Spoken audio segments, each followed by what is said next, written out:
Elhamdülillah, innel hamdülillah, nahmaduhu ve nesta'inuhu ve nestağfiruh ve na'udhu billahi min şururi enfusina ve min seyyiati a'malina. Men yehdihillahu fela mudille leh ve men yudlil fela hadiye leh. Neşhedü en la ilahe illallah vahdehu la şerike leh ve neşhedü enne Muhammeden abduhu ve resuluhu erseleh. Ya eyyühellezine amenu ittakullaha hakka tukatih ve la temutunne illa ve entum muslimun. أيها الناس اتقوا ربكم الذي خلقكم من نفس واحدة وخلق منها زوجها وبث منهما رجالا كثيرا ونساء يا أيها الذين آمنوا اتقوا الله وقولوا قولا سديدا يصلح لكم أعمالكم ويغفر لكم ذنوبكم ومن يطع الله ورسوله فقد فاز فوزا عظيما أيها الناس قال الله تبارك وتعالى في كتابه الكريم أعوذ بالله من الشيطان الرجيم بسم الله الرحمن الرحيم قال ربنا أظلمنا أنفسنا وإن لم تغفر لنا وترحمنا لنكونن من الخاسرين صدق الله ربنا الأعلى. Saygılı dindaşlarım, hürmetli Müslümanlar, en birinci şeytanların buyuğu iblis, bilgenimiz gibi bir vaxtları uzun yıllar devamında Allah-u Teala'ya ibadet yapaydı. Allah-u Teala tarafından ilim sahibi olgan idi. Allah-u Teala ona böyle ilim verdi. Ve hatta bazı bir vaxtları meleklerin hocası bileydi. Yani Allah'a ibadet etip doğru yoldaydı iblis. Ama daha sonra Allah-u Teala birinci insan ve birinci peygamber Adem Aleyhisselam'ı yarattı. Onu yaratkandan son Kur'an-ı Kerim'de anlatılganı üzere Yüce Rabbimiz Allah-u Teala herkeske, meleklerge şu cümleden iblis melek olmasa da bir cin olsa da meleklerle beraber yaşaydı. Emir etti. Adem'ge secde etiniz. Ve bunda asıl olan şey secde etmek değil de asıl olan şey Allah'ın emrini yerine getirmek idi elbet. Çünkü Rabbimiz Allah ne emir etse onu kulları yerine getirmek gerekler. Bütün melekler itaat ettiler. Çünkü onlar Allah'ın sözünden asıl da çıkmaylar. Allah ne buyursa onu yerine getirirler. Ama iblis cin idi. İnsanlarda olganı gibi onun saylamak imkanı var idi. Boysunmak ya da isyan etmek, boysunmamak nasıl şekilde hareket yapacak saylamak hakkı var idi.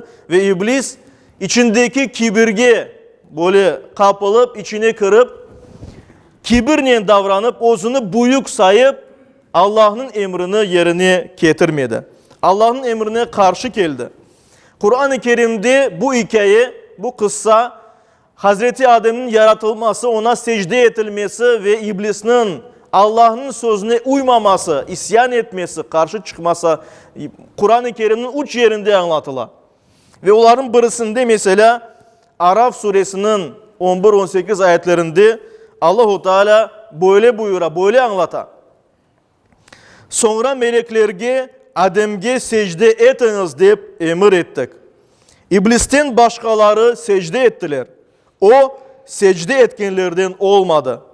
Allah buyurdu.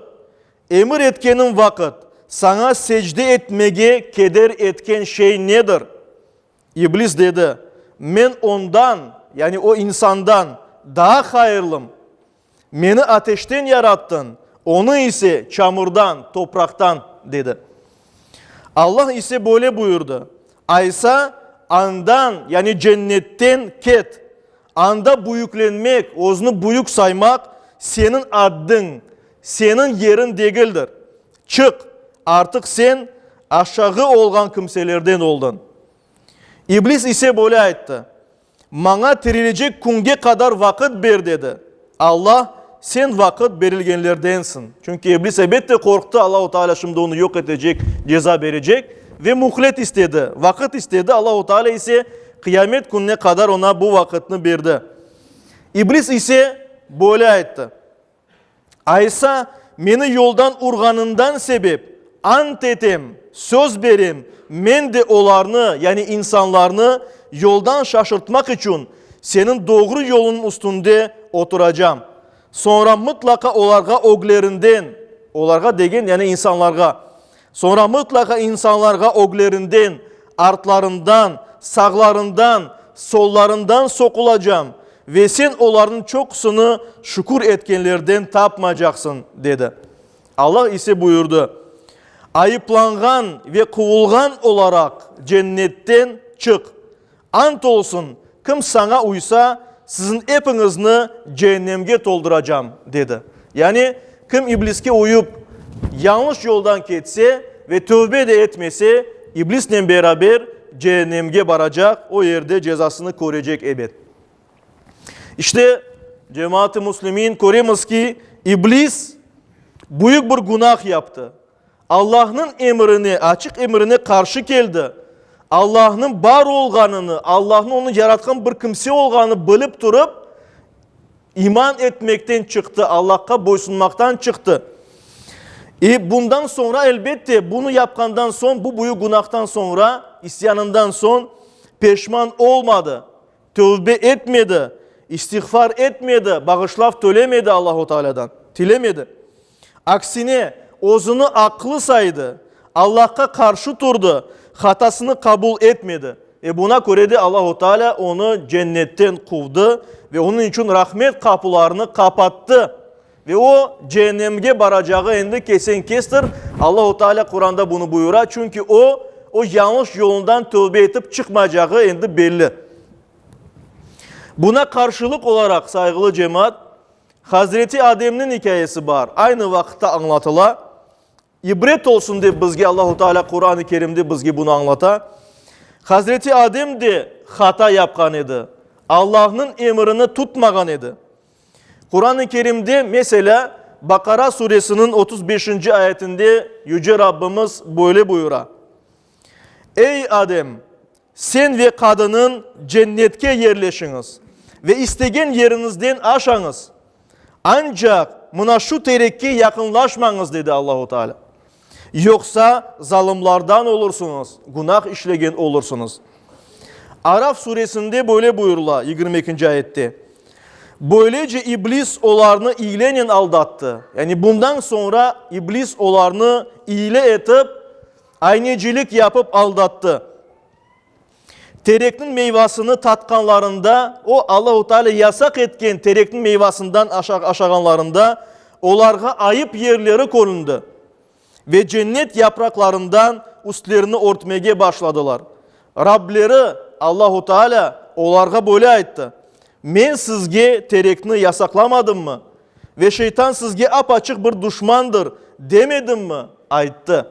Yani Allah-u Teala elbette ki böyleydi onların böyle yapacağını ama bundan evvel haber bergenedi. Birinciden yasaktır. Bu tereke yakınlaşmanız. Sizler için sınavdır, imtihandır bu. Diğer taraftan Allah-u Teala dedi, bakınız sizin düşmanınız var. Söz verdi sizin yoldan uğrayacağına. İblis, şeytan. Ona göre ona asıl da uymanız degenedi. Ama elbette bizim ata ve anamız Hazreti Adem ve Hazreti Havva ona uydular ve hata yaptılar. Adem ve Havva böyle hata yapkandan son aman tövbe ettiler. Allah'tan bağışlaf dilediler. Ve Kur'an-ı Kerim'de Araf suresinin 23. ayetinde bu böyle buyurula. Böyle dua etkenleri buyurula. Rabbimiz biz özümüzge zulüm ettik. Eğer bizni bağışlamasan, bizni acımasan, merhamet etmesen, mutlaka ziyanga uğraganlardan olurmuz dediler. Allah-u Teala da onların şu dualarını kabul etti ve onlarını bağışladı. Ve bu kıssada da bizler için büyükten büyük ibret var. İblis özünü herkesten büyük sayganı için, kibirlengeni, gururlanganı için özünü ateşke alıp vardı. Ateşke varacak, cehennemde yanacaktır. Bizler de birer Müslüman olarak iblis gibi olmamak gerekmez. Özümüzü alçak gönüllü şekilde alıp varmak gerekmez. Özümüzü başkalardan büyük saymamak gerekmez. Çünkü bugün eğer biz güzel bir alda olsak, namaz kılsak, yaxşı kazansak, güzel işler yapsak, başka birileri ise dinini yaşamasalar, yarama yaşasalar, türlü günahlar yapsalar, yarın belki biz yolumuzu şaşırırmız. Onlar ise Allah'ın doğru yoluna gelirler. Ona göre asıl da hiçbir vakit men bu insandan daha yaxşım degen fikirde olmağa olmay. Çünkü bir insanın içinde zerre kadar, toz tanesi kadar gurur, kibir, özünü yüksek saymak degen bir duygu olsa, böyle insan cennetin kokusunu alalmaz diye Peygamberimiz sallallahu aleyhi ve sellem. Cennetke kırmez insan yüreğinde bir zerre kadar, bir nokta kadar, bir toz tanesi kadar gurur, kibir olsa, özünü büyük saymak olsa. İşte ona göre de bizler Hazreti Adem gibi olayık. Hata yapmak insanlık alıdır. Her bir insan hata yapar, günah yapması mümkün. Ufak ya da büyük günah, çok günah yapar, az yapar. Her bir insanın alı türlüdür. Ama her bir insan tövbe etmesi mümkündür. Allah-u Teala tövbe kapılarını artınca açık kaldırdı bizler için. Ona göre Hazreti Adem, Hazreti Havva anamız gibi olayık. Hatalarımız yapsak, hakkında düşünüp, onlarını kabul edip, onlardan tövbe eteyik ve Allah'tan bağışlaf dileyik. Tüzetmeye tırışayık çare olsa yapkan hatalarımızını. Bir insanın hakkına kırgın olsak ondan helallik sorayık, bağışlaf sorayık. Çünkü o insan bağışlamagınca Allah-u Teala da bağışlamaz elbet. Bu yerde İbn Mace'de geçken bir hadis-i şerifini anmağa isteyeyim. Peygamberimiz sallallahu aleyhi ve sellem böyle aytkan idi. Her bir insan hata yapar. Hata etkenlerin en hayırlısı tövbe etkenlerdir. Yani hatalarından kayıtkanlar, vazgeçken kimselerdir. Zümer suresinin 53. ayetinde ise Allah-u Teala bizge böyle buyura.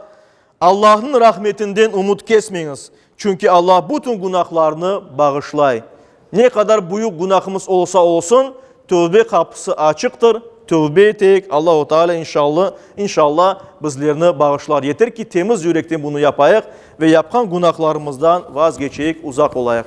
Yüce Rabbimiz her birimizge birer Müslüman gibi yaşamağa, yaşayışımız, yapkan hareketlerimiz, aytkan sözlerimiz hakkında düşünmek nasip eylesin. Düşüneyik ki biz doğru yaptık mı, yanlış yaptık mı, doğru söz ayttık mı, yanlış söz yaptık mı?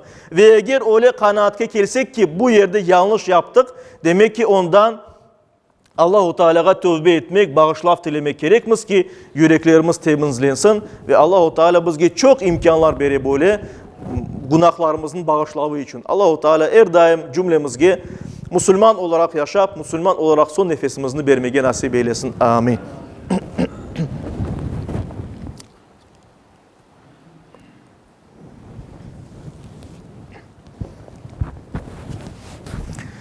Elhamdülillah ve salatu ve selamu ala Resulillah ve usikum ve nefsel asayete bi takvallah. İnnallah ve melaiketehu yusallun alen nebi. Ya eyyühellezine amanu sallu aleyhi ve sellimu teslima.